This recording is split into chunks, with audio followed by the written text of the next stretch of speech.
Surat police દ્વારા આપઘાત નિવારણ હેલ્પલાઇન શરૂ કરાઈ છે અને ખાસ કરીને ધોરણ 10 અને 12 બોર્ડના વિદ્યાર્થીઓ માટે આ હેલ્પલાઇન શરૂ કરાઈ છે।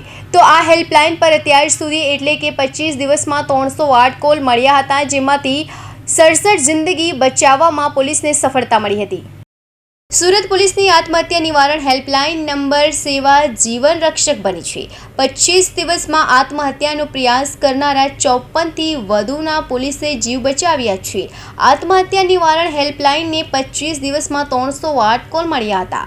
21 જૂનથી 14 જુલાઈ સુધી સુરત પોલીસને 308 કોલ આવ્યા હતા, જેમાંથી 301 લોકોને પ્રોફેશનલ કાઉન્સેલિંગ આપવામાં આવ્યું હતું, તો 97 લોકોની સામે બેસાડી સમજાવ્યા હતા। 54 લોકો તો આત્મહત્યા કરવાના પ્રયાસ સુધી પહોંચી ગયા હતા, અંતે અંતિમ ઘડીએ જઈ બચાવી લેવાયા હતા। જુદા જુદા કારણો અને સમસ્યાથી હતાશ થઈ આત્મહત્યા કરવાનો નિર્ણય બદલવામાં સુરત પોલીસ ઉત્તમ માધ્યમ બની છે। Bureau report, Hind TV news, Surat. Surat શહેર પોલીસ દ્વારા આત્મહત્યા નિવારણ હેલ્પલાઇન શરૂ કરવામાં આવી છે। સામાન્ય રીતે ધોરણ 10 અને 12ના વિદ્યાર્થીઓની પરીક્ષા હોય, એમના રિઝલ્ટ આવતા હોય ત્યારે બાળકો આવું ન કરે એના માટે આપણે ટેમ્પરરી આવી હેલ્પલાઇન શરૂ કરતા હતા, પણ આ વર્ષે અમને પોતાને એના એટલા સારા પરિણામ મળ્યા અને એ ઉપરથી અમને એવું પણ લાગ્યું કે સમાજમાં નિરાશાવાદી, હતાશાવાદી વિચારો ધરાવતા વ્યક્તિઓની સંખ્યાઓ વધી રહી છે અને એમને આની ખાસ જરૂર છે। એટલે પ્રોફેશનલ કાઉન્સેલર્સની સાથે અમારા પોલીસની 3 ટીમ 24/7 અત્યારે એક્ટિવ છે। એના માટે આપણે 3 હેલ્પલાઇન નંબર અત્યારે એક્ટિવ કરેલા છે।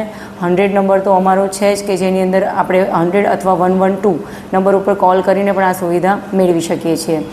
ખૂબ જ ટૂંકા ગાળામાં આપણને 336 જેટલા કોલ મળ્યા છે, જેમાં 107 જેટલી મહિલાઓ અને 229 જેટલા પુરુષોએ સંપર્ક સાધ્યો છે અને આપણે 67 જેટલી અમૂલ્ય જિંદગી બચાવવામાં અત્યારે સફળ થયા છીએ।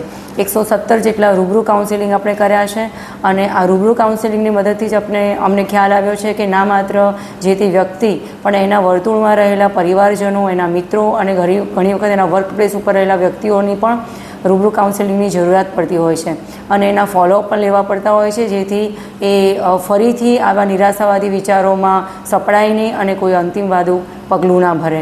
અમારી તમામને નમ્ર અપીલ છે કે કોઈ આવું અંતિમ પગલું ભરતા પહેલાં સુરત શહેર પોલીસને એક તક અચૂક આપો।